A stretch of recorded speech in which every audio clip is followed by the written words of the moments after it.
Assalamualaikum warahmatullahi wabarakatuh. Salam sehat dan sejahtera untuk kita semua. Pada kesempatan kali ini, dalam mata kuliah pengalaman belajar lapangan kedua, kita akan sama-sama membahas tentang keberhasilan program pemberdayaan masyarakat. Adapun sub-sub materi yang akan kita pelajari dalam pertemuan kali ini yaitu 1. Pelibatan partisipatif. 2. Pendekatan kolaboratif. 3. Prinsip keberlanjutan program. Baik teman-teman, sebelum masuk pada pembahasan, seperti biasa kami akan mengenalkan tim dosen dalam mata kuliah ini. Adapun sebagai penanggung jawab dalam mata kuliah pengalaman belajar lapangan 2 ini yaitu dengan saya sendiri, Ibnul Aljauzi Amri, dan sebagai dosen pengampu yaitu Ibu Musyahidah Mustaqim. Baik, langsung saja kita masuk pada pembahasan yang pertama, yaitu pelibatan partisipatif dalam pemberdayaan masyarakat. Pelibatan partisipatif dalam pemberdayaan masyarakat adalah suatu pendekatan di mana masyarakat secara aktif terlibat dalam proses pengambilan keputusan, perencanaan, dan implementasi kegiatan yang mempengaruhi kehidupan mereka. Tujuan dari pelibatan partisipatif adalah untuk memberikan masyarakat peran yang lebih aktif dalam menentukan masa depan mereka sendiri dan meningkatkan kualitas hidup mereka. Ada beberapa alasan mengapa pelibatan partisipatif penting dalam pemberdayaan masyarakat. 1. Pemenuhan kebutuhan masyarakat. Melalui pelibatan partisipatif, masyarakat dapat berkontribusi secara langsung dalam mengidentifikasi dan memprioritaskan kebutuhan mereka. Ini memungkinkan kegiatan pembangunan atau program pemberdayaan yang lebih relevan dan sesuai dengan kebutuhan yang sebenarnya. 2. Penguatan masyarakat. Pelibatan partisipatif memberdayakan masyarakat dengan memberi mereka kesempatan untuk belajar, berbagi pengetahuan, dan mengembangkan keterampilan baru. Hal ini membantu meningkatkan kapasitas masyarakat untuk mengatasi masalah mereka sendiri dan membuat keputusan yang lebih baik untuk kepentingan mereka. 3. Kepemilikan dan tanggung jawab. Melalui pelibatan partisipatif, masyarakat merasa memiliki program atau proyek yang dilakukan. Mereka memiliki rasa kepemilikan atas hasil yang dicapai dan merasa bertanggung jawab untuk memelihara dan menjaga keberlanjutan kegiatan tersebut. 4. Legitimitas dan transparansi. Dengan melibatkan masyarakat dalam proses pengambilan keputusan, kegiatan pembangunan atau program pemberdayaan menjadi lebih transparan dan akuntabel. Masyarakat memiliki kesempatan untuk berpartisipasi dalam debat, mengajukan pertanyaan, dan memastikan bahwa kepentingan mereka diwakili dengan baik. Beberapa cara untuk menerapkan pelibatan partisipatif dalam pemberdayaan masyarakat meliputi 1. Pengorganisasian pertemuan komunitas. Mengadakan pertemuan terbuka atau forum diskusi untuk memungkinkan masyarakat berpartisipasi dalam proses pengambilan keputusan dan berbagi ide mereka. 2. Pelibatan dalam perencanaan dan implementasi. Melibatkan masyarakat dalam tahap perencanaan dan implementasi program atau proyek. Ini bisa dilakukan melalui diskusi kelompok, survei, atau komite komunitas.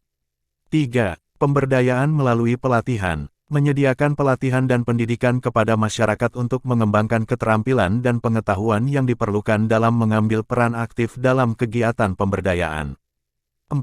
Kolaborasi dengan mitra lokal. Bekerja sama dengan organisasi lokal, LSM, atau lembaga pemerintah untuk memastikan pelibatan partisipatif yang efektif dan berkelanjutan dalam upaya pemberdayaan masyarakat.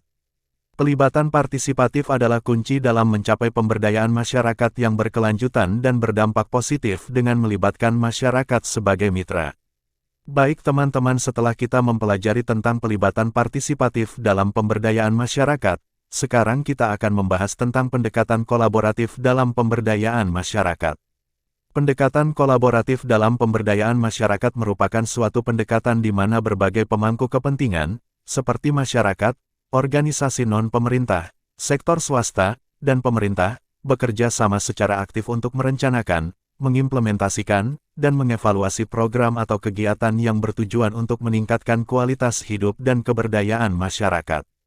Pendekatan kolaboratif menekankan pentingnya kerjasama dan keterlibatan semua pihak yang terlibat dalam proses pengambilan keputusan dan pelaksanaan kegiatan. Tujuannya adalah untuk menciptakan lingkungan di mana setiap pemangku kepentingan memiliki peran aktif dan saling mendukung satu sama lain untuk mencapai hasil yang lebih baik. Berikut adalah beberapa prinsip dan elemen kunci dalam pendekatan kolaboratif dalam pemberdayaan masyarakat. 1. Inklusivitas. Pendekatan kolaboratif menghargai keberagaman dan memastikan partisipasi yang merata dari semua pemangku kepentingan yang relevan.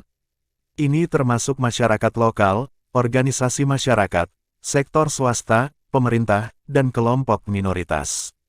2. Keterbukaan dan transparansi. Komunikasi yang terbuka dan transparan adalah dasar dari pendekatan kolaboratif. Semua pemangku kepentingan harus memiliki akses terhadap informasi yang relevan, termasuk tujuan, proses pengambilan keputusan, dan hasil yang diharapkan. 3. Kepercayaan dan saling menghormati. Penting untuk membangun hubungan saling percaya antara pemangku kepentingan. Hal ini melibatkan pengakuan dan penghargaan terhadap kontribusi yang dibawa oleh masing-masing pihak, serta menghormati kepentingan dan kebutuhan mereka.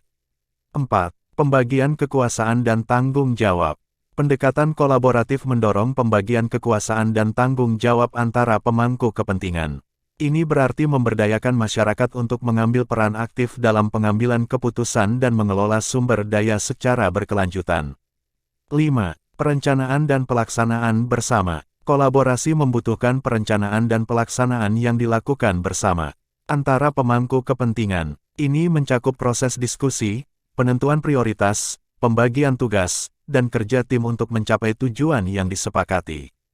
6. Pembelajaran bersama dan evaluasi. Evaluasi dan pembelajaran terus-menerus merupakan elemen penting dalam pendekatan kolaboratif. Semua pihak harus bersedia untuk belajar dari pengalaman, mengidentifikasi keberhasilan dan kegagalan, serta mengadopsi perubahan yang diperlukan. Pendekatan kolaboratif dalam pemberdayaan masyarakat memungkinkan kombinasi keahlian, sumber daya, dan perspektif yang berbeda untuk bekerja bersama menuju tujuan yang sama. Ini menciptakan kesempatan untuk solusi yang lebih inovatif. Setelah kita membahas tentang pendekatan kolaboratif, selanjutnya kita akan membahas tentang prinsip-prinsip keberlanjutan program pemberdayaan masyarakat. Dalam program pemberdayaan masyarakat, terdapat beberapa prinsip keberlanjutan yang penting untuk diperhatikan guna memastikan bahwa program pemberdayaan tersebut dapat berkelanjutan dan memberikan dampak yang berkesinambungan. Berikut ini adalah prinsip-prinsip tersebut. 1. Perencanaan jangka panjang. Program pemberdayaan masyarakat harus direncanakan dengan mempertimbangkan aspek jangka panjang. Hal ini melibatkan pengembangan strategi yang memungkinkan program tersebut bertahan dan berkembang seiring waktu. Perencanaan jangka panjang juga harus melibatkan masyarakat dan pemangku kepentingan dalam menentukan visi, tujuan, dan langkah-langkah untuk mencapai hasil yang berkelanjutan. 2. Partisipasi masyarakat. Prinsip partisipasi masyarakat penting dalam memastikan keberlanjutan program. Masyarakat harus terlibat secara aktif dalam perencanaan, implementasi, dan evaluasi program. Dengan melibatkan masyarakat secara langsung, mereka akan merasa memiliki program dan memiliki motivasi yang lebih tinggi untuk menjaga kelangsungannya. 3. Pembangunan kapasitas masyarakat. Program pemberdayaan masyarakat harus mengutamakan pembangunan kapasitas masyarakat. Ini berarti memberdayakan masyarakat dengan pengetahuan, keterampilan, dan sumber daya yang diperlukan untuk mengelola program secara mandiri. Dengan meningkatkan kapasitas masyarakat, mereka dapat melanjutkan dan memperkuat program bahkan setelah program itu selesai atau pendanaan eksternal telah berakhir. 4. Diversifikasi sumber pendanaan. Keberlanjutan program pemberdayaan masyarakat bergantung pada sumber pendanaan yang berkelanjutan. Oleh karena itu, penting untuk mengidentifikasi dan mengembangkan sumber pendanaan yang beragam. Selain dana dari donor eksternal, program dapat mencari pendanaan dari sumber internal, seperti kontribusi masyarakat, pendapatan usaha yang dihasilkan dari program, dan dukungan pemerintah. 5. Jaringan dan kemitraan. Membangun jaringan dan kemitraan dengan organisasi lain, LSM, pemerintah, dan sektor swasta adalah prinsip penting dalam keberlanjutan program pemberdayaan masyarakat. Kolaborasi dengan pemangku kepentingan lain dapat meningkatkan akses terhadap sumber daya, keahlian, dan peluang yang dapat mendukung program dalam jangka panjang. 6. Monitoring dan evaluasi. Pemantauan dan evaluasi yang sistematis adalah prinsip kunci dalam menjaga keberlanjutan program. Melalui pemantauan yang baik, dapat diidentifikasi masalah atau perubahan yang mungkin terjadi, sedangkan evaluasi yang berkala dapat membantu mengukur dampak dan keberhasilan program. Temuan dari pemantauan dan evaluasi dapat digunakan untuk membuat perbaikan dan penyesuaian yang diperlukan guna meningkatkan keberlanjutan program. Dengan menerapkan prinsip-prinsip keberlanjutan, tentu program pemberdayaan masyarakat memiliki peluang yang lebih besar untuk menghadirkan manfaat dalam jangka waktu yang lebih panjang. Baik, itulah pembahasan tentang keberhasilan program dalam pemberdayaan masyarakat. Tentu kami berharap, apa yang telah disajikan dalam materi ini bisa memberikan pemahaman kepada teman-teman mengenai keberhasilan program dalam pemberdayaan masyarakat. Baik teman-teman, atas waktu dan kesempatannya, kami ucapkan banyak terima kasih.